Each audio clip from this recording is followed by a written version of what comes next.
You're listening to The People's Pitch, the official podcast of Minneapolis City Soccer Club, brought to you by footballstadiumprints.com. Let's start the show. And as I talked about just a couple minutes ago, as Joe Watt stands over this one, he appears to be the one taking the penalty here. This is a huge confidence booster if you're a Duluth. Worst case scenario for City right here. And it stopped! Yes! And it stopped! Totally redeems himself. Matt Elder redeeming himself. Oliver with the right foot. The shot of the goal! Oliver! Justin Oliver will break the scoreless tie. And it is 1-0 Minneapolis City.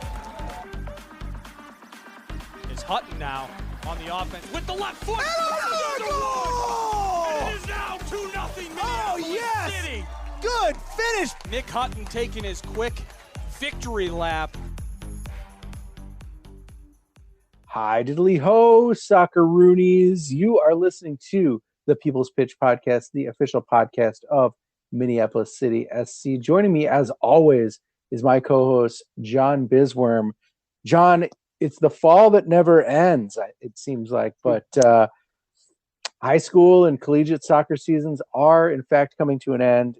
They're wrapping up statewide, and that means a lot of work for you, a lot of tape to look at. Are you ready for the busy season in the Bisworm tape room? Yeah, I mean, Film. yeah, the film room is essentially my garage these days, and I have a projector set up in there, and I got some radiant heaters in there.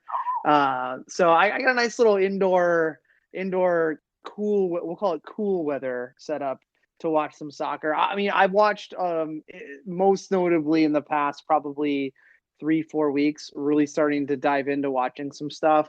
As Minneapolis City has materialized over the years, the relationships that I've been lucky enough to make with some of the college and high school coaches in the area have fostered to a point where I'm doing less of the recruiting and more of the just a quick catch up phone call or I'm responding back to people telling me, hey, look at this guy, look at that guy, instead of me having to do a lot of the digging. But it's still a lot of soccer to watch, and I love it. So like you said, this becomes my busy time until we hit play on game day, and then we're up in the booth together just having a great old time. So it's part one of my season starts right now. It's pretty exciting. Well, speaking of exciting, this week's show is all about the future. We are joined, by the architect and leader of the Minneapolis City Futures program, Mr. Jeremiah Johnson. But first, John, you have some updates from overseas on our old friend Steve. That's former Minneapolis City midfielder Ian Smith, who recently signed with a club in up with Opsal in the second. Yeah, in Norway. Yeah. Yeah. So here's the story, and this is ultimately going to obviously need us to bring Steve back on from a remote pod from across the sea. So he signed with Opsal. I'm sure if anyone listening follows Twitter, we made the announcement. He left to go over to Norway, got an opportunity to trial with Opsal. Ultimately made after his 2-week trial, made the club, came on midway through the season. So he wasn't able to start the full season with them. But they are going to bring him back for next year. Their season is over now. So he only was able to potentially feature in, I believe it was 6 games.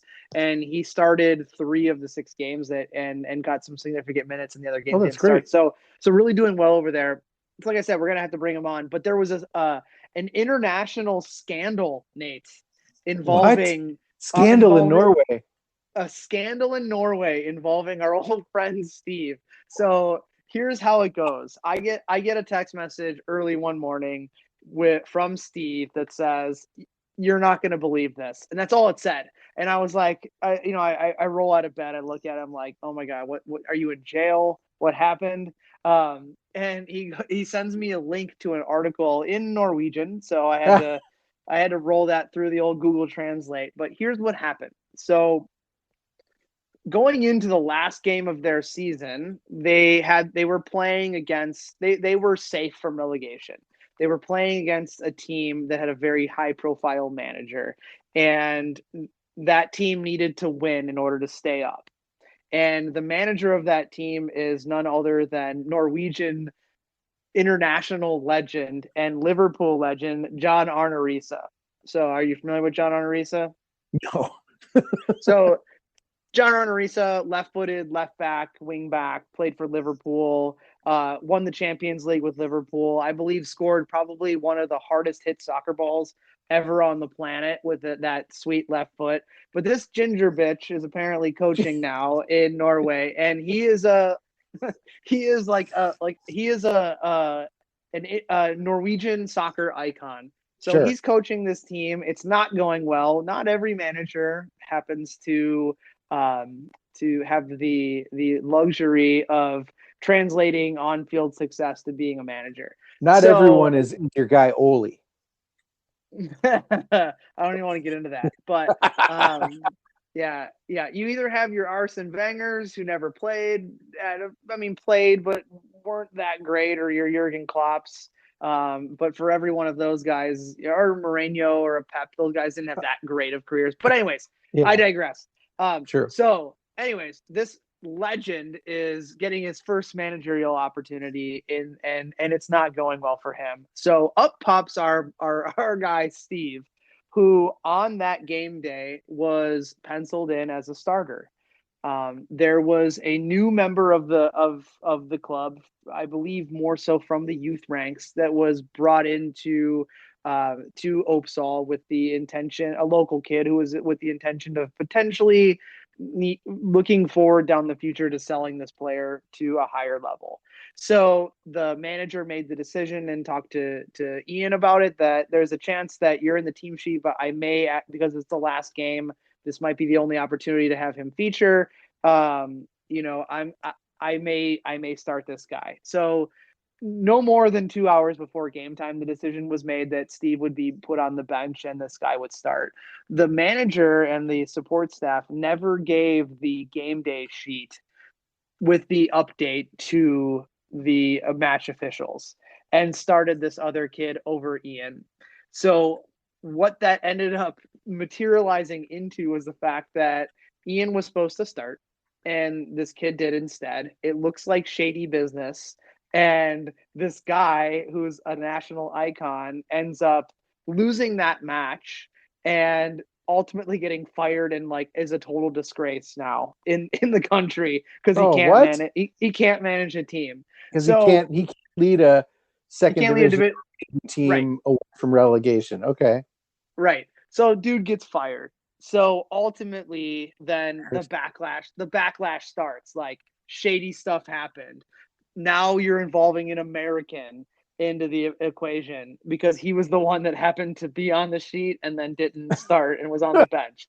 So Ian sends me this article from essentially the ESPN of Norway that's front page news. And he's now wrapped up in this international soccer scandal where in there it's American.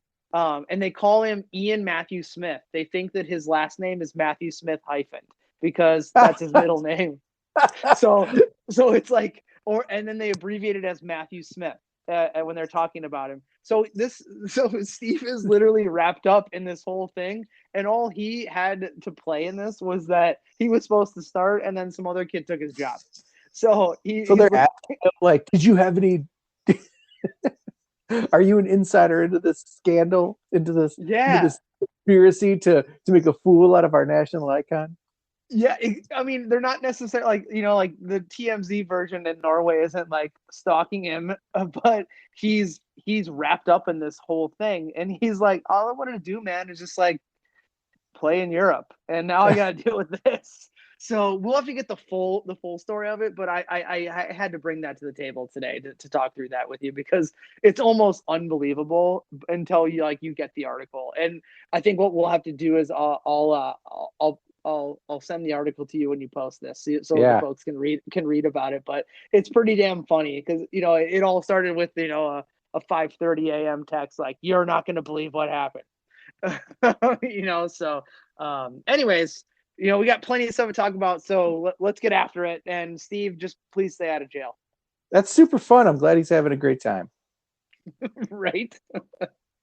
Front page news. Ian Matthew Smith. Just a shade under 365 days ago, we had the pleasure to bring on our guest this week for the first time as we kicked off in detail one of our club's new 2021 initiatives. And we are talking about the Minneapolis City Futures program.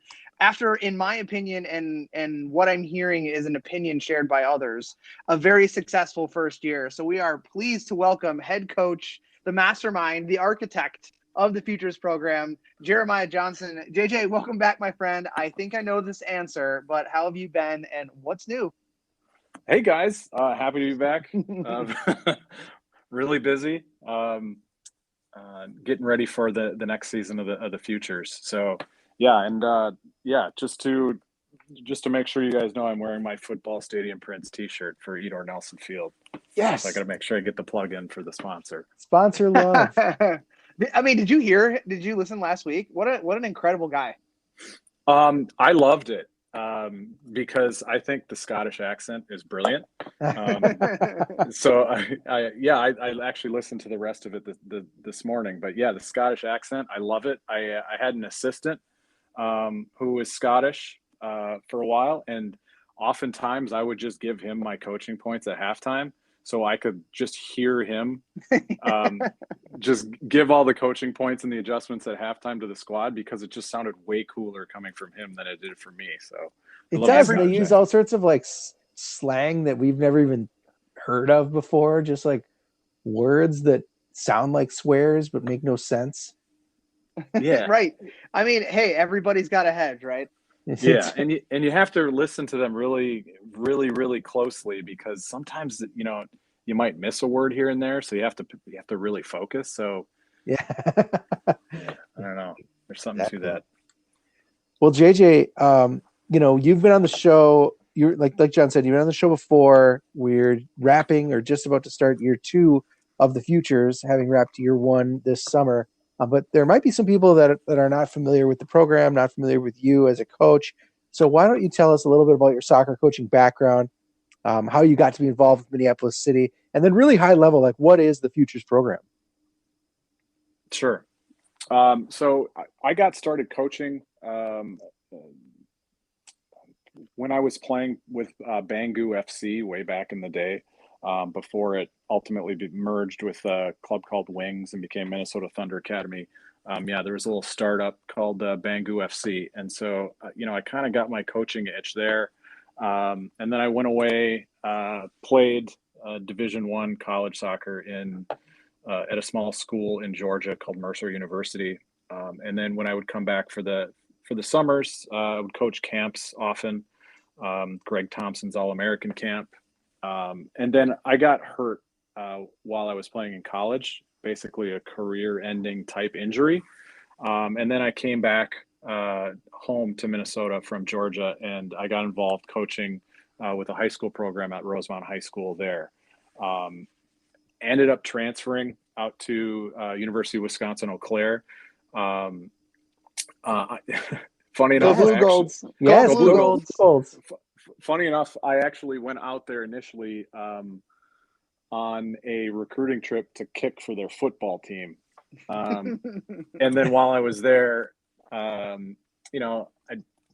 after I arrived on campus, I'm like, you know what, this isn't for me. I was still dealing with the injury, and I still am today. But I ended up joining what was a club soccer program out there at the time, but they were really good. A lot of just really brilliant players that just happened to go to school at a place like Eau Claire that didn't have the Division III program that they have now. So I played with them a little bit, trying to still deal with the injury. But once it became, kind of too much to handle, then I ended up kind of becoming the coach of that program. And then ultimately the president of the club. So running all the back office operations that need to happen with something like that type of an organization, as well as coaching. So that's kind of how I got into coaching. And then after I graduated, I went off and became a information technology consultant, started a few different companies, and then kind of came back to the game after through a process of having a life coach, and this life coach basically told me to get back in the game because there was a void there in my life. And then after that, I started taking my coaching licenses, kind of getting my badges done, because that's now an important thing. That's a part of the game that wasn't there when I first started kind of coaching in my 20s. And so, yeah, after that, I got hooked up with Lakeville North High connection there. One of the players I used to coach was the head coach at Lakeville North. He brought me on as an assistant. I program at Lakeville North as an assistant for 3 years. And then after that, I became the head coach of the girls program. We made 4 consecutive trips to the state tournament, lost 3 times in the Final Four in a shootout, and then took a year off. And then the boys program actually called up again and asked, hey, do you want to come back and work with the boys program again? You can basically be the lead trainer. And so that's worked out really nice. I've been an assistant at Lakeville North of the boys for the last 3 years now, 11 total years at Lakeville North. But the last 3, it's been really cool. He's basically given me the reins to kind of set up the team and train the team how I want to train the team, and he manages the program. So it's been a nice partnership there. And then, also coached at several different youth clubs in the area, everything from Minnesota Thunder Academy to Salvo or what was Dakota Rev at the time, and then Lakeville Soccer Club as well. So, kind of running the whole gamut of You've been around the spectrum. Yeah, I've been around, and what's cool is over time you kind of develop a different perspective on the game. So when I was playing competitively, my focus was, how can I always get to the next level? How can I always get to the next level? But then the older that I get, and I have a different perspective now, even with kids who've kind of played sports and whatnot, that it's more about the memories that you make along the way and the relationships that you build with people. So any one of my players will always tell you that I've got this term. It's about making magical memories. And the only way to make a magical memory is if you do something remarkable with people that have a shared passion that you do. And that's what we can get out of this game. That's why we work so hard. That magical memory can be winning a trophy, or it can be, having a fun, cool experience, something that happened on the bus, or for U10s, it can be, getting ice cream after, a tie game or a loss. I guess it doesn't even really matter, but that's why we ultimately play this game, is for those magical memories. So yeah, the perspective has changed greatly over time, and I've met, just an incredible number of people that and those memories are ones that I'll have for a lifetime. So how did you get involved with Minneapolis City? I think, from what I remember from your story last year, you said that, you've been a member from the beginning along with yours truly. But really it was, you started thinking about like, what do you have to offer this club that you see doing such amazing things around town? Yeah. So I guess behind the scenes, I've been a huge follower of lower level soccer and, all of the things that kind of go on behind the scene in U.S. soccer, and, our lack of an open pyramid. And, we don't have promotion and relegation. So all the challenges that go along with that. And then when Minneapolis City the idea came out, and I think I first saw it on Twitter, like in 2015. Big shocker. That's where everything starts. Yeah. I should get the Scottish guy to say it, because he says Twitter a lot cooler than I do. But I was like, okay, well, I'm going to put my money where my mouth is. So I ended up joining as one of those founding members of Minneapolis City. And I don't even remember how many there were. Do you, John? I think there was probably like maybe 5 to 10. But really? In hindsight, looking back, what a steal. What is no kidding? Yeah, no kidding. I think it was like $500 or something like that. No, it was $350. Was it? Was that it? Oh, okay. Yeah, it was $350. Yeah, and the number of Minneapolis City scarves I've got, kind of pasted around my house it's probably worth well in advance of $350 at this point. But, yeah. Right. Yeah. Like I said, what a steal. Yeah. So I was like, all right, I'm gonna put my money where my mouth is, and so I started following the team. I was at the first ever game, which was at the barnyard. Yes. And I think I actually texted Dan after the game, and my level of disappointment with the field that they had chosen. Oh yeah, that was yeah.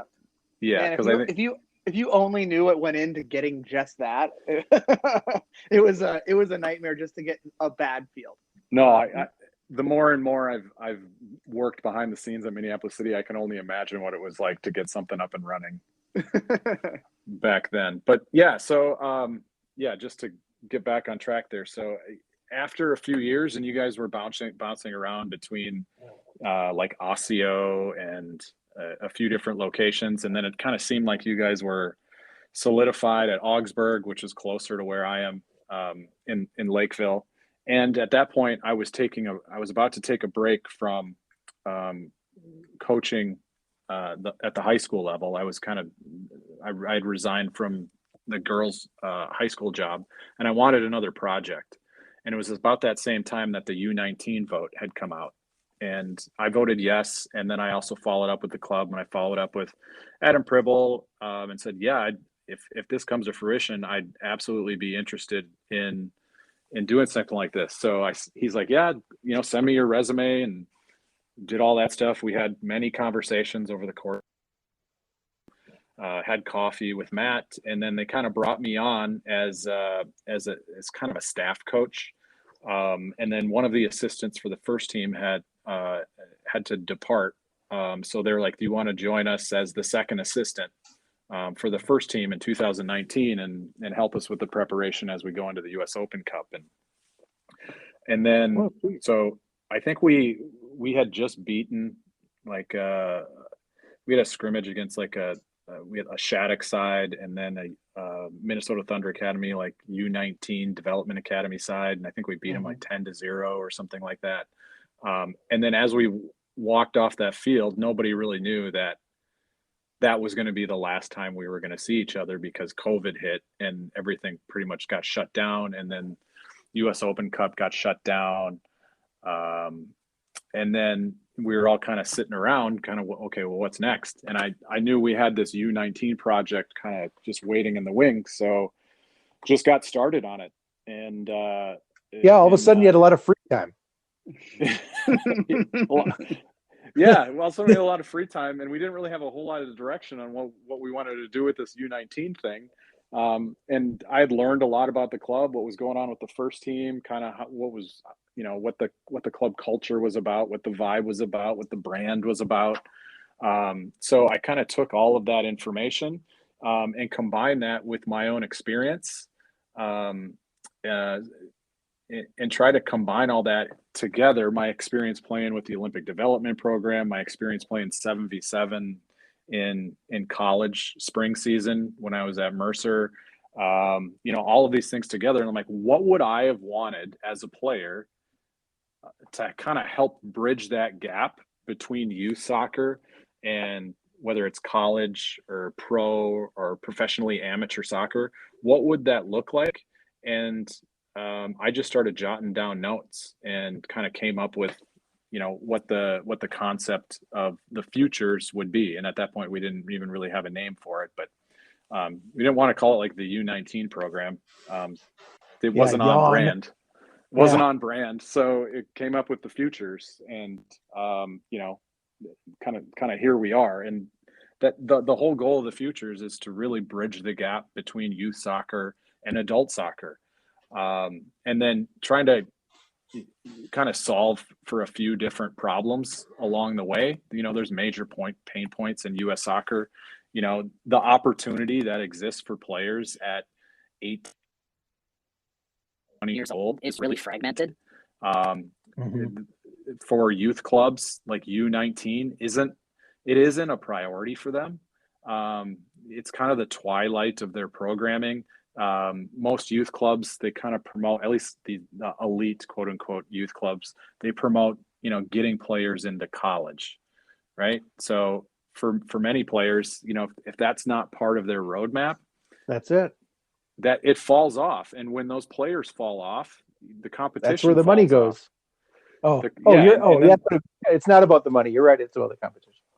Yeah. I mean, there's so many fewer teams at U19 than there is at U16 or U15, and that's because players start to lose interest when they see that there's not another competitive level for them to aspire to. So that was one of the the pain points that we wanted to try to fill there. The other was expense. So if you are playing on an elite team, I think the average. So we did a market analysis when we started going through. Planning out the futures concept, and the average for a youth team in the Twin Cities was somewhere in the neighborhood of $4,000 for a player to play. Wow. Just at the youth level, and What it could a be steal. And that's the average. It was as high as $10,000 to $12,000 for a player to play what was a development academy or like an ECNL or one of those types of teams. So that can really price out a lot of players. So that was another one of the major pain points that we wanted to address with this. The third one was time and travel. So a lot of these competitive teams at the elite level, they involve national level travel. And when you've got players that are, 17, 18, 19, and 20, a lot of them are in the phase of their life where they're shifting their priorities, where a lot of them have to start to work to kind of support themselves. Some of them, many of them, most of them have social lives, girlfriends, all of these competing priorities that soccer kind of falls down a little bit. And that's kind of unfortunate. So how do we kind of solve for that? And then the fourth one is the player pathway. So having that competitive level for play aspire to. Many of these players have started playing when they were 7 years old, and all of a sudden they get to 17 or 18. They've done this. It's over. They've done this for 10 years of their life, and all of a sudden it's over. And I experienced that as a player when I came back from my freshman year at Mercer. I didn't have a team to go play to because our school ended so late in the year. And so I'm like, I don't really know where I'm supposed to go. I don't want to go play in some bullshit U19 league because I'm playing at a Division I level. I need to be playing somewhere else, but I also want to come home. I don't want to be stuck in Georgia the whole time. So I didn't really have anything like that. So that was another driving factor for kind of building this out, is what would have helped me and me along the way as a player, whether it's coming back for college or somewhere else, to kind of continue my development. And then Minneapolis City, we've got a senior team, and now we've just moved a senior team into USL2. So now we have a legit path into professional soccer for some of these players. Yeah. So we're solving for that pain point now as well. So these players can come in, whether they're playing college or whether they're not playing anywhere at all, it's collegiately or scholastically, they can come into Minneapolis City and regain some traction and try to find their way through the player pathway into a senior team. And then we will celebrate whatever path they can take out of our club from there. We've had several players, whether it goes into MLS or NISA, we will help celebrate that. And then hopefully as a club, we can continue to rise as well. So before we take a deep dive, and it may seem like we already started the deep dive, I promise there's much more. I put together some highlights that I wanted to note from year one of the Futures to kind of kick off our discussion about the actual program and what your take is. So Multiple players left the program to play college soccer, whether they already had a scholarship or an opportunity before the Futures program. But a handful did not, and the Futures program allowed them to get that exposure. The all-state team from Minnesota this year was littered with Futures players that returned back to high school from our program. I think there were, you'll have to correct me if I'm wrong, 3 Mr. Soccer finalists. Division 2A, Carter Hermanson from Holy Angels was voted Mr. with the program. From a competitive 11-a-side friendly perspective, played against Minnesota United, Shattuck St. Mary's, went up to St. Cloud and played a Division II team in St. Cloud State, played at Dakota County Technical College, which is a relatively unknown and I think at times very strong community college in the area. You played MC1, MC2, FC Minneapolis of the UPSL. And you went 6-1, which is incredible, really, with that only loss being the first team in the program, which is a tough game. Not full NPSL sides didn't have a chance to beat a chance to beat that team. So, and then also, I think the last point that I want to mention here before I ask you if I missed anything was I counted 12 players that were elevated from the program at one point into the UPSL roster, with 7 of those players receiving full-time minutes at some length in league play and playoff matches for the UPSL team. Did I miss anything in there? I'll take your word for it on the 12 players. I thought it was around 10, but I'm ballpark guessing. In terms of our, non-league schedule, exhibition schedule, I think we actually went 7-1.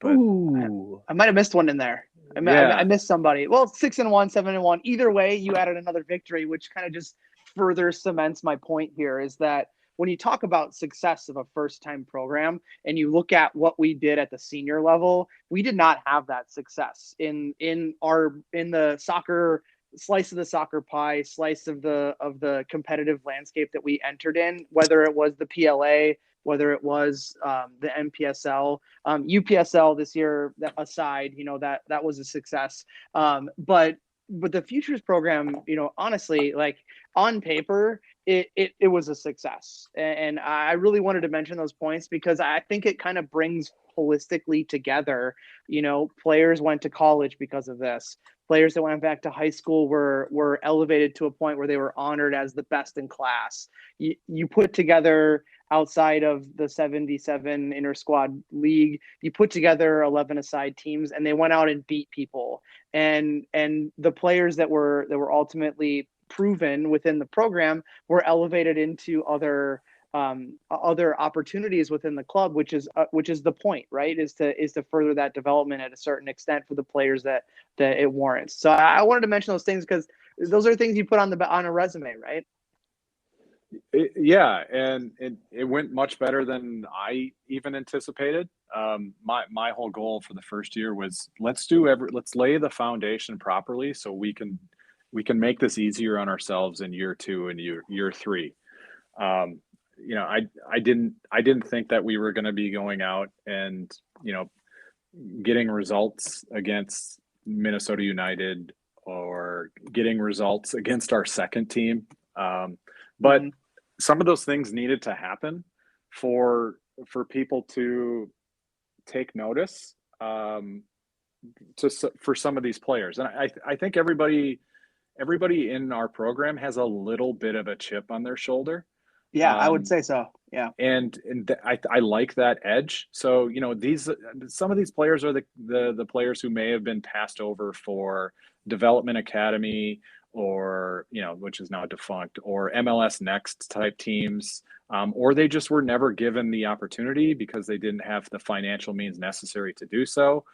Some of these players aren't playing collegiately. And that's one of the things that I'd like to celebrate the most is that you don't need to go play collegiate soccer if you don't want to, or you don't need to go play NCAA collegiate soccer. You can go play, you can go to the University of Minnesota, or you can go to any one of these, many schools around the Twin Cities that fit your environment and fit your academic desires, but a club like Minneapolis City can be there for you, and you can continue to play the game that you love at a very, very high level.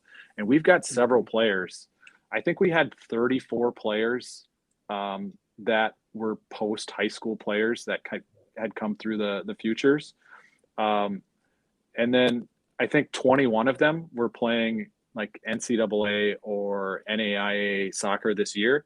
So that leaves 13 of them that aren't necessarily tied to a collegiate program, but they are extremely high level soccer players. And it's for whatever reason, college soccer just doesn't fit for them, you know? Sure. So or college doesn't. Yeah, or college doesn't. There's a few players that in our group that they don't have any desire to go to college, or they don't know what they want to do yet, which is completely fine. We've got some players where English is a second or third language for them, so they haven't necessarily been able to get a lot of traction in the U.S. academic system. So they work, and then some of them we've got a few players from the Karen community that they're culturally they take care of their own, families, and that's part of their responsibility. And it doesn't necessarily mean going on and playing collegiate soccer. They've got other priorities, but a program like Minneapolis City, and then the arm of Minneapolis City, or under the umbrella of Minneapolis City, having the futures allows them, to bridge that gap between youth soccer and adult soccer. So that's one of the things I'm most proud of about this. It's not necessarily pushing kids into college. We've got youth programs that help doing that, but we're really truly bridging the gap between our youth soccer community and our adult soccer options, whether that be amateur, professional, or I guess what do they call us now? Pre-professional. Yeah, whatever they call us. So let's play things back to the beginning again. After kind of what we talked about, and you kind of quasi answered my next question. On day one a year ago, what would you have said you needed to see to call for the first year successful? I think we've talked a little bit about how did we get there? I think the answer is yes to a certain extent. But for you, what was success before we started? Wow, that's a good question. I think at one point I had written down some success criteria. KPIs. Yeah, well, yeah. You do that when you do your business planning and all that kind of stuff. But honestly, I don't even remember what they were, because everything just kind of became a blur. But I think for me, one of the first things that I thought was going to make this success was that I needed to be able to prove it within our own club that this was real, and that there were really, really good players in Minnesota at a young level that deserve the opportunity to be considered for our other Minneapolis City teams. And I think there's even other coaches within the club that they didn't necessarily believe that was really a capability or a possibility on day one. And then as we got more and more into it, and we showed what we were doing with the 7v7 Futures League, and then where we really started to prove ourselves was versus some of those in those exhibition games versus external competition. So we went and we played we played that first MLS Next team in Shattuck, and it was a younger team, but that U17 team, we were playing it with roughly U19 players. They were really good. They were really good. Yeah. And I think they actually made one hell of a run in the national tournament. And we went down there, and I think we beat them 2-0, and was pretty, I'm not going to say comfortable, but we were going to win that game. And they were like, okay, this is real. And then we went and played another collegiate team in Dakota County Tech. And when we scheduled that, I had no idea what our level was going to be. And no disrespect to Dakota County Technical College, but our level was just much, much higher. Those early games, so, were they the ones that kind of got you thinking like, maybe we got something here? yeah, and it got us thinking there. And then we had so many, things going on within the club, and so many players at the first team and second team, and then the futures level, that it was really hard for players to kind of move around. And then as the season kind of went on, some of the players the futures players were like, well, why am I not getting an opportunity at the next level? And they kind of continued the chip on the shoulder type of thing. And then we went into the game against our Minneapolis City 2 team, and those players were ready to play. They were ready to make a statement. And then we came out and we beat our second team 3-2. And that's really what elevated a few of our players into that Minneapolis City 2 team and helped them on their run to the national quarterfinals. So like Nathan Lickstraits, Jacek Nikowski, like those guys were critical pieces to that run. And there's a few other that I'm not mentioning, but yeah, it really took that game for me to kind of meet that success criteria of, are we proving it within our own club that this is a real, positive thing that's got legs for the future. What did you learn in the first year that maybe has given you something to think about now that the time has come to fire up year 2? Yeah, I think a lot of the things that we're thinking about now is how do we continue to make this sustainable and repeatable for the last year was a weird year because we had COVID. We had a lot of players that just stuck around because they were in a gap year rather than go out and to play in college. And then the collegiate season was in the spring, so that kind of threw a wrench into things as well. So the big thing for me looking at this next year is, how it's a weird age group. And that might be the reason why nobody's really tried to bridge the gap like this before between youth soccer and adult soccer, because it's a really strange age group. If you've got players who are still in high school, and then you've got players who are as old as sophomores in college, if they're playing collegiately. Sure. How do you integrate all of those players? Because many of the players that we had in the futures last year have gone off and they're spreading their wings and they're playing collegiately out of town, but they want to come back again. Yeah. So how do we reintegrate them into our program and continue making the investment in those players that we started with in year 1? So hard to keep a consistent group of guys when now that COVID is pretty much, at least we've got it kind of figured out at the collegiate level and the high school level, like they're playing more consistently. They're able to be called away to their college or high school commitments easier. Like, how do you, like you said, how do you work those guys back into the fold when college is over? Yeah. And so one of the approaches we're taking with the futures in 2022 is it's a split season concept. So I think what I'm going to do is pause you there because we're going to get into that. Okay. I don't want to give away the gold just yet. Okay.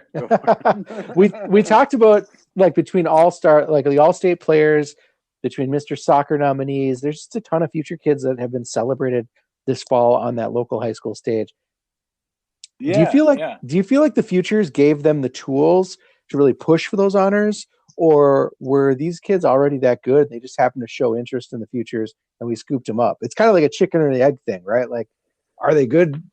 Is he Mr. Soccer thanks to his futures experience, or what did he make the futures because of the Mr. Soccer potential?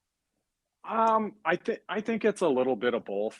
We're not going to sit here and say these kids are only getting these accolades because they played with the futures. No, they had to be good enough to get into the futures in the first place. So they have the tools. One of the pieces for the futures is we're not going to come out and say we're doing anything remarkable from a coaching perspective that isn't happening throughout other parts of the Minnesota, soccer landscape. there's great coaches all over the cities. But what I wanted to do here is create an environment, basically a pressure cooker type environment that is going to help these players get to the next level, because they're going to be forced to make decisions at a speed and execute those soccer actions, if you will, at a speed that they have never had to, to do in the past in their club environment. So especially when we take all of these best players together and we put them in this very hyper competitive type training environment, and it's intense, and we demand that level of intensity. But then when we also put them into a 7v7 type league, and that 7v7 environment is going to maximize the number of touches for players, but it's also going to force them to play in small spaces as well, which is going to speed up their decision making, and it's going to speed up the execution of those player actions. So all of those things combined, so they have the tools, and then we're just putting them into an environment that's going to maybe elevate them to a slightly higher level. Yeah, I think the Futures helps out. But yeah, they obviously had the tools beforehand. Yeah.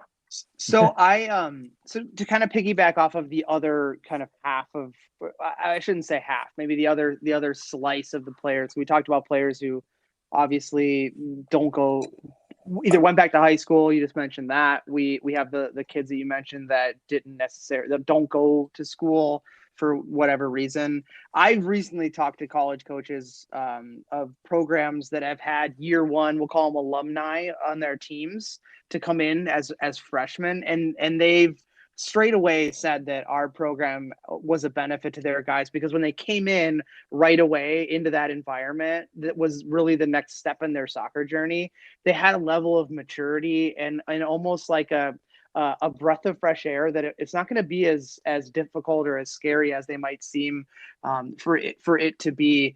Talk a little bit about how like why the environment kind of helped foster that, and how important getting players ready for the next level is to the Futures program, outside of maybe just kicking a ball and creating maybe that confidence for their next step.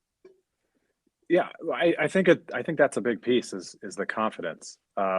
So just reflecting back and my time before I went and played at a college level, the biggest difference, anytime you elevate yourself to another level, the biggest difference is always the speed of the game.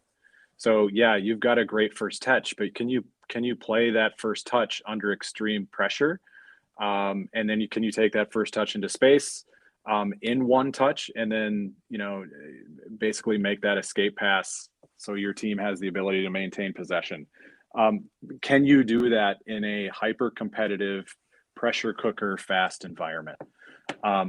So these players coming into this program, they're being exposed to that, and it's going to, depending on the college program they might be going to, it's going to replicate that type of environment that they're not going to get playing, at their regular or their typical youth club. Even the elite U19 programs that I've seen in the state, you're not going to get that level of intensity. And part of the reason it's intense is because we have that player pathway, and players are trying to get potentially an opportunity to play with one of our senior teams.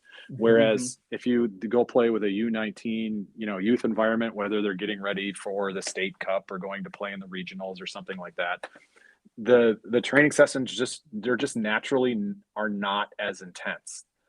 And there's a confidence piece, John, I think, with this age group that can be good and it can be bad. Sometimes when you're being courted by some of these collegiate programs, and you're coming out of your senior year of high school or your freshman year of college, and you think you're the shit, but you're not. There's always somebody bigger, faster, stronger, number one, and then there's also the players that are just more hyper technical. So those players that we have on our senior team, and then the way that our senior team has been playing for the last couple of years, the very possession oriented style, players being exposed to that is only going to help them at the next level. There's one specific story that I remember. Zach Susi. So he's a kid in the Futures, was Mr. Soccer in 2020. But he got brought into our senior training. And then somebody had asked him, so what was your experience like? And he's like, I have never played in an environment that is that fast. And that's the difference. So we're exposing him to that, a hyper competitive, very pressure cooker environment that is super fast. And that's only going to help prepare them for what they're going to see in what their collegiate, experience might look like. The one piece that I'd also layer onto that is the professional type environment and the accountability that you guys quickly instill on these younger players that are coming from traditional youth soccer, where your mom is going to tell you like, oh, hey, you got practice tonight, honey, make sure you have your stuff ready. That goes out the window. And I think that what you guys did really well was make these players accountable. Like, we don't care who you are or where you came from. These are our rules. And if you don't follow them, there's no chance for you. I shouldn't say there's no chance for you, but there's less of a chance that you're going to continue to elevate in our system if you're not doing what you need to do. And I think that piece is often overlooked, that we hold these high school, soon to be college graduates at an accountability level that they don't get until they get to a college program or a higher level semi-professional opportunity. Yeah, and you can be, and this, John, you've seen enough players come through Minneapolis City, and then even your time in Germany. There's really, really good players that have all of the tools that it takes to play at a super high level, but they might not have a professional approach to what they're doing. And if you don't have that professional approach, you're not going to make it to the level that you think you're going to make it to. So, one of the interesting things we've done with the Futures is the mentor coach program. So taking in players from the senior teams and having them integrated into the Futures, and having that exposure to those senior players. And so these young players can see, how, like a Jonah Garcia approaches his training day. Or even when we brought David before he went and played with the Des Moines Menace, and see how he approaches training and how he makes sure he's preparing his body before training and after training, and the level of intensity he has in every single activity.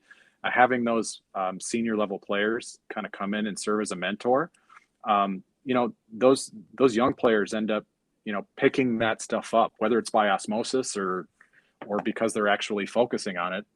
They're going to pick those things up. And the players that will implement that same mentality are the players that are going to be able to get to that next level, whether that's, a senior team level at Minneapolis City or, somewhere else. But if they don't have that, they're going to fall out of the program. That's just the reality of it. So I think the term you're looking for the player who has all the tools but doesn't really care is an asshole. So I think that's what I like to call him. An asshole? Yeah, and then we'd have a no asshole policy. So you might think you're great, but if you don't put the work in, you're an asshole. Get out of here. Yeah, I think there's a difference between being a bastard and being an asshole. There is. So we want bastards on the field, but we don't want assholes in our club. And that's one of the first things that we said at the first trial session and the first training session last year, the Futures, is, all right, listen, this isn't a youth club. We're not a youth club. We don't care. We don't care what your parents think. And we have a no asshole policy, which is the exact same thing that is, said at the senior team level by Matt and his staff. So we're just preparing them. We're a filter into that program. So, we can be a funnel into that program, or we can be a filter out of Minneapolis City as well. That's a good point. That's great. Hey, so what are you hearing around town from high school coaches? Like after year one, kids have gone back, they've played their fall season. You're out there. You said you've been busy. You've been out there recruiting. You've been out there handing out info to kids. But like you also are making those connections at the coach to coach level, right? Are these coaches happy with their kids' development? Are there coaches that maybe didn't have a kid try out last year who are now pushing their guys into the futures program? Hopefully. Yeah, I think it's a little bit of it's different depending on what their thought on the futures was from the start. So when we started just kind of marketing the idea of the futures, we had a big call with all of the Minnesota soccer influencers, telling them what we were doing, trying to get their feedback. But there were some coaches who were absolutely all in on it. And then there were some coaches that were like, this is just another, bullshit soccer venture that is going to come and go. And I get that. You see them happen all the time. So, I think it took a year, and then getting some of the results that we did and getting some of the quality players in that we did, and then having some of our players actually get chances on the senior teams, for some of those coaches to, number one, see that, but then see the results when some of these kids came back in their environment and they may be dominating. And like, they're just kind of playing at a different level. So the tone is definitely different recruiting for the 2022 season than it was for the 2021. Coaches and players are just way more receptive. Our assistant coaches for the futures, so Brendan Doyle and Eli Baker, these guys have been absolute rock stars this year.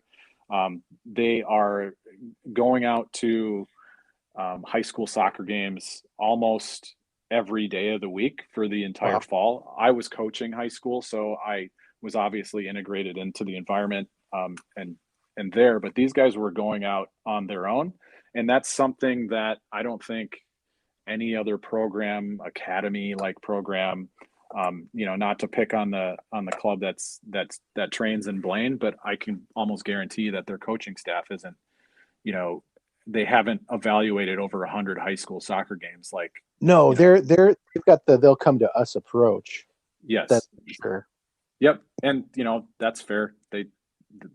People do. They are what they are, but our staff has been hitting the ground and really working the ground game and approaching these coaches after their games, getting permission to talk to some of their players, and the tone is much different in 2022 than in 2021, where in 2021 it was like, I don't really know who the hell you are or what you're talking about here. I really don't even know what Minneapolis City is.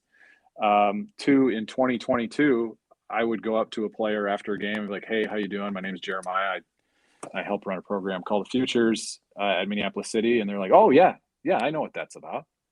And I'm like, nice. Oh, okay. Well, this conversation is going to go way easier than way better the ones did last year. So I think there's a few players that we're going to get into the pool group in 2022 that we wanted last year. But, much like, the group that kind of waits for the second version of the iPhone, they kind of waited and, checked out what we were doing, which is completely fair. So, I think we're going to have a really, really strong group because we had just so many coaches and players that were, on a wait and see type of approach to what we were doing with the futures at Minneapolis City. So outside of the recruiting aspect you just mentioned of that Eli and Brendan are doing, what have you seen, each of them bring to the table in year one that makes them special and add value that wanted you to bring them back in year two? So they're very different in their approach, as are the mentor coaches that kind of came through the system as well, including yourself, John. Everybody I'm still a little salty. I wasn't even in the voting for mentor coach of the year. I mean, I was there for enough of time where I added some value. Well, I'll give you credit. You were absolutely the most prepared mentor coach. As I would expect. And you had some rock star players on the squad you were coaching, but that just didn't turn into results for that team, and they ultimately got relegated. Technically, we won their only games and drew after we got our shit kicked in the first game. Sometimes John, you got to coach from the heart. Until I handed it off to Jonah, I gave him a Ferrari that was all revved up, and then he ran it into last place. I got a problem with that. Yeah, that's true. I guess Jonah did get Jonah Garcia. He did get Mentor Coach of the Year. Yeah, even for a team that did get relegated out of the Futures League. Like I said, I had a tuned up Ferrari ready for him to drive off the lot, and he ran it into a light pole. Yeah. Yeah. So to go back and answer your question regarding Brendan and Eli, they're very, very different approaches. Brendan is extremely, extremely smart tactically and in player identification. Like the guy's just got a crazy brain, and he's got all kinds of ideas just kind of running through his head. And he'll even admit sometimes that his growth as a coach is going to be simplifying some of the complex and simplifying that message that can be digested, by a player, especially at this age. But super smart. I have a ton of respect for his opinion on players, as well as whether that's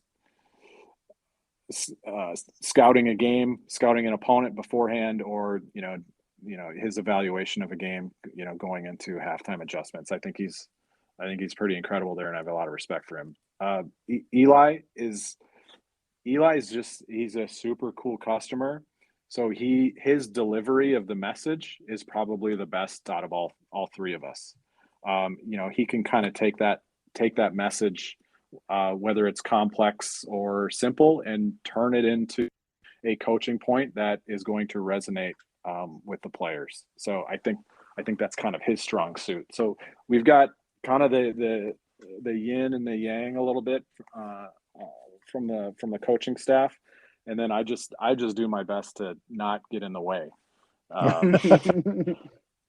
So JJ, so one of the things that we know from past member votes and planning that is happening kind of behind the scenes is that Minneapolis City, besides the USL2 news, like also potentially moving, to figuring out how to add a women's team in the future, right? Do you see your futures model expanding along with that to capture and hone some of the high level talent that we have here in the state? Like we talked to Tori, and she did not have enough praise for the level of play that our high school girls and women play at. The futures could only benefit from expanding into that kind of area in the next 2 to 3 years, don't you think? Yeah, absolutely. So, like I had mentioned when you guys had talked about my background, I spent four years coaching at Lakeville North, and during that time with those girls, I had multiple All-Americans. I had a Gatorade Player of the Year. I had, I think we had 4 All-Americans. We had 2 Miss Soccer finalists. We had 1 Miss Soccer winner, and these girls, they're badasses. And part of the reason that I took that girl's job is because I wanted my daughter to kind of see that, you can be a badass and you can still be a girl at the same time. And I learned so much through that whole process, and I have a ton of respect for the girls that are playing at a high level. So I think the futures. So if we go back to kind of creating that concept for the futures, it was laid out in a phased type of approach, and so there was 5 different phases of it. And I think what we implemented in year 1 was kind of version 1.5 of that roadmap. As we got as we got towards the end of those phases, so like phase five, it did include, the incorporation of a women's side. I don't know how, we would go about implementing it at Minneapolis City. I think a lot of that's going to be driven, by what happens with the women's program, or do we take a top down approach like we did with, did with the men? And the men was kind of driven out of, what was Stegman Soccer Club. And, that's kind of how the club, kind of found its roots. How are we going to do it with the women's side? I think that's to be determined. Do we do the same thing where we start with a senior side, or do we want to build it up, from the futures level? I think, like I said, that's to be determined. In addition to that, selfishly, there's a version of the futures that includes more of a youth element as well, going down to U12, and it has nothing to do with, trying to integrate and become part of your traditional youth soccer environment, where you've got your MYSA or your TCSL and all of those different things going on. It would completely live outside of that and be a different supplemental option, just like we have with, the 17, 18, 19 and 20-year-old players.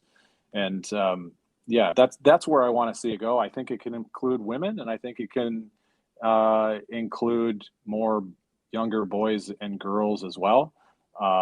If we can continue to lay a foundation for this thing that's going to be repeatable for the long term. So you've been out recruiting as we talked about for year two. Eli and Brennan have been doing their thing, going to games every day. Can both on the field and off the field through social channels. Can you confirm or deny a rumor that is it true that you were suspended on Instagram for preying on high school kids? No, that's not completely true. Yes, we were suspended, but that's so when we started the futures, there's the whole marketing element to it, and we just started with a Twitter account just to kind of speak to a different audience. But here's the thing with this age group is they don't live on Twitter, they live on Instagram. So going into 2022, we needed to add a different element to that. So we added an Instagram account, but it just so happens that us actually becoming active on Instagram coincided with a lot of our recruiting efforts, and Instagram is an incredible tool to be able to just let some of these players in this age group know that, hey, we're here, and if you want more information, reach out to us. So I think Instagram has an algorithm that says if you make X number of direct messages or follow a certain number of people in a given day, that they're going to shut you down for 48 hours. Like they thought you were a bot? Yeah, and then you gotta go back to them and be like, no, we're real people, and this is legit thing. We're just incredibly hyperactive. Yeah. Yep. So yeah, just so hyperactive in the high school age range. I think we've had our Instagram account up for like a month, and we've already got several hundred followers, and yeah, Instagram's a great tool, and I'm not a big Insta guy, but it's working really well for connecting with this particular age group. All right, so bringing it back down to the serious now. When's the TikTok launch? That's the serious question. Yeah. So you talk at length about magical memories. What was your magical memory from year one? Oh. I don't know if I should really say what my magical memory was. The most notable one I'm not even going to say. But just because I don't want to offend anybody on the north side of the cities. Yeah. But I would say seeing some of these players go on to do other things outside of the futures.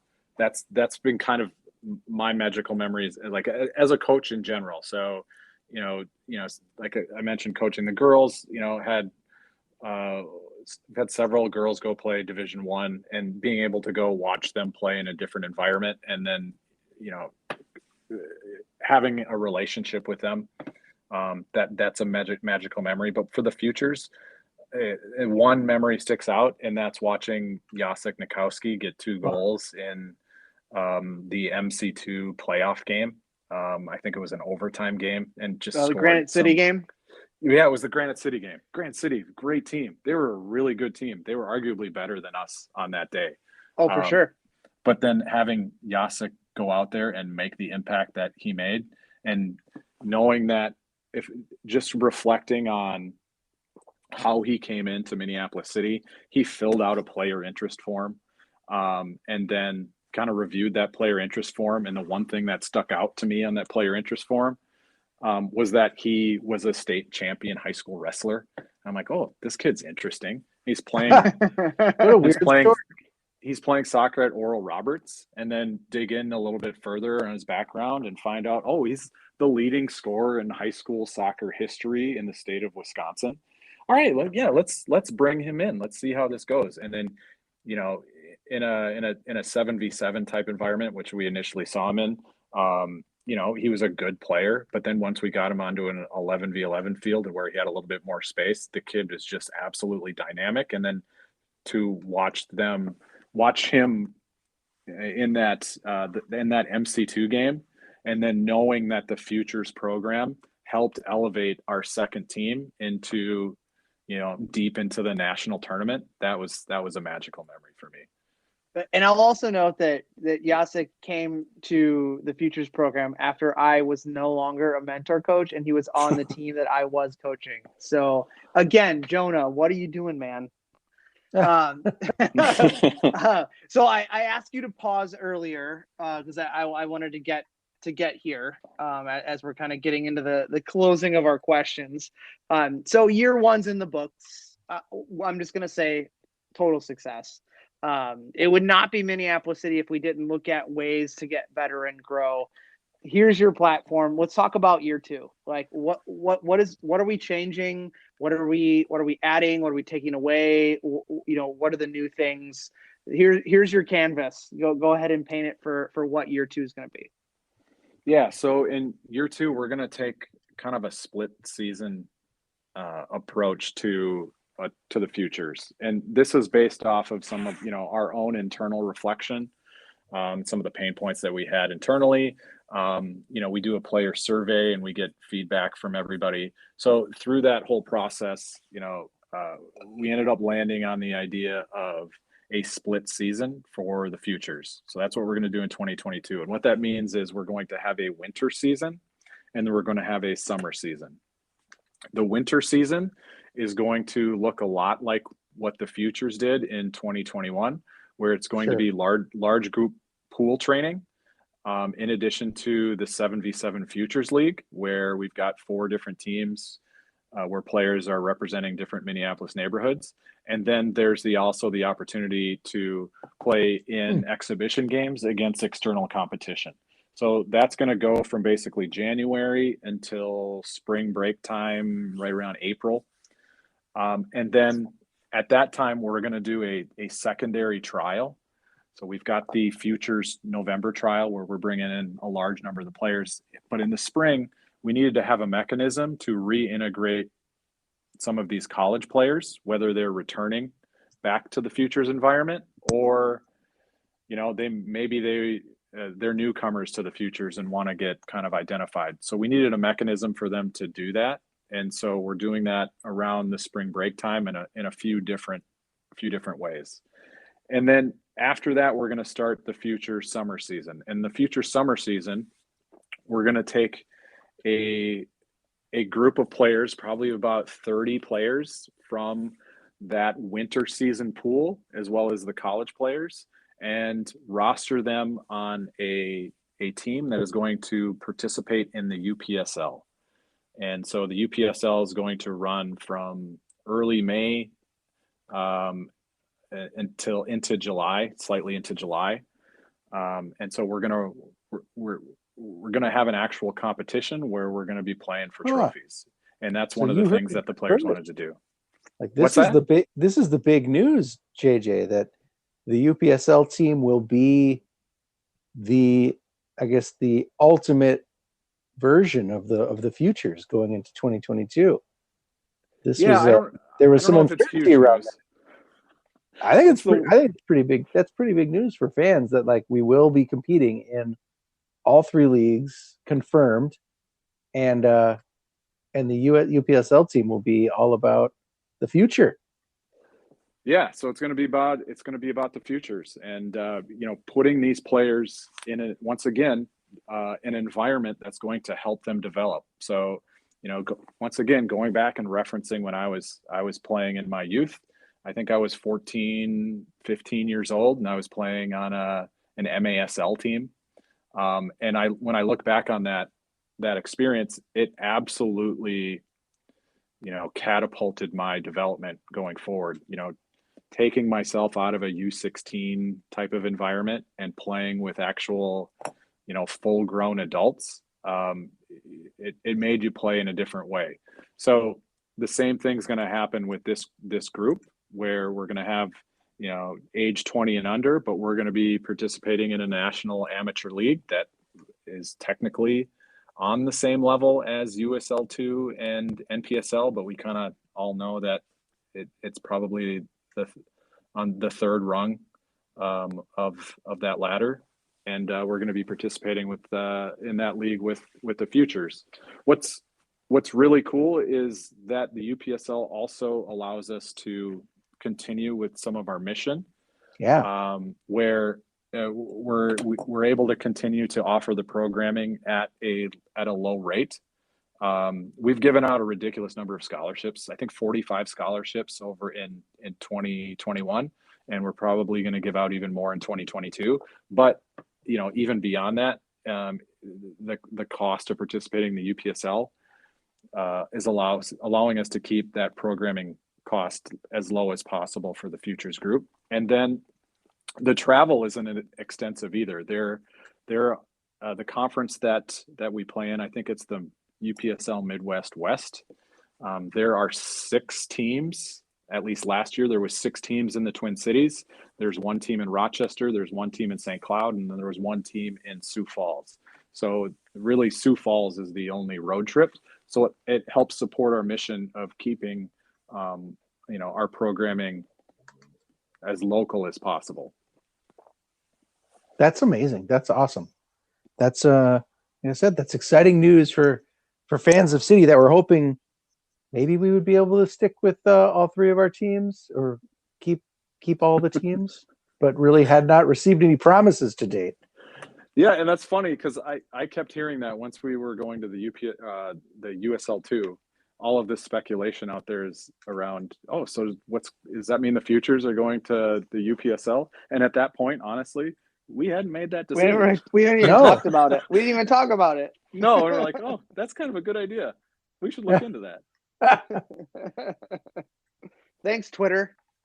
Yeah, but we needed to figure out, the whole approach to the rest of the futures, and that's kind of where the split season idea, I guess, came into fruition. Was okay, if we're going to do this UPSL thing, but we want to keep the same type of format and programming that was successful last year. How are we going to do that? So that winter season is going to be an abbreviated version of what we did last year. Last year we had a 7v7 futures league where I think we had 11 matches in that league, and then the 2022 version, there's just going to be 5. So every game is going to matter a lot more for that kind of abbreviated futures league season.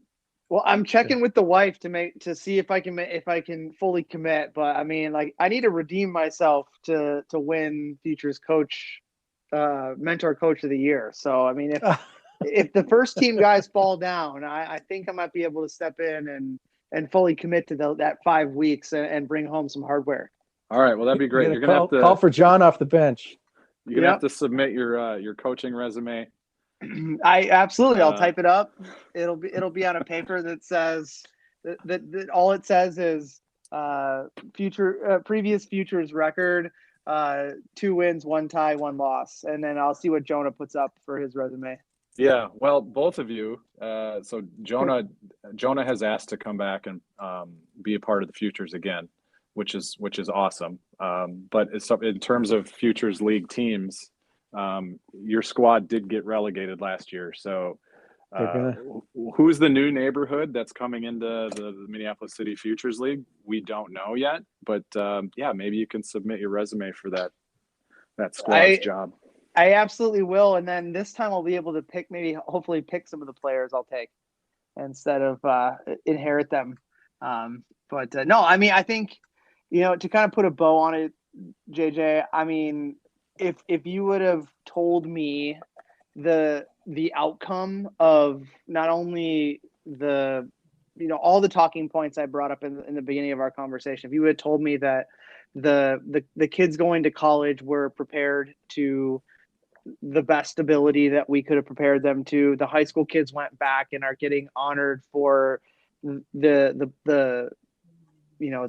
style of play and the success that they had, then you look at the Futures program as a whole, and you look at not only the success that we had in exhibition matches against some very very good talent, but also just seeing how like the friendships that some of these guys made that were beyond what they had coming in. I think 100% this is exactly what the club needed to bridge that gap, and I'm really excited for what it's going to look like in year 2.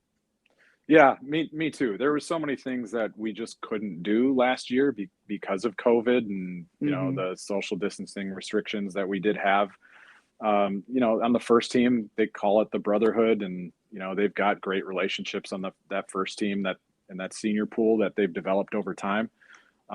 Unfortunately, with our Futures group last year, them all being together for the first year, the social aspect of being part of a program like this, it didn't exist. So that might be one of the things I'm more excited about for 2022 is seeing this group being able to forge some of those, social relationships, away from the field a little bit as well.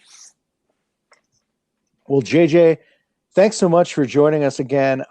Why don't you roll us on out of here by telling the people when Futures tryouts are, because they're coming up, and how they can register and learn more about the program. Yeah, absolutely. So we are starting our Futures November trialist camp on November 15th. So we will have 2 different trialist groups going. The first group is going to be November 15th and November 22nd. And then the second group is going to be November 16th and November 23rd. And then we're going to bring the finalists together, I believe, on November 29th.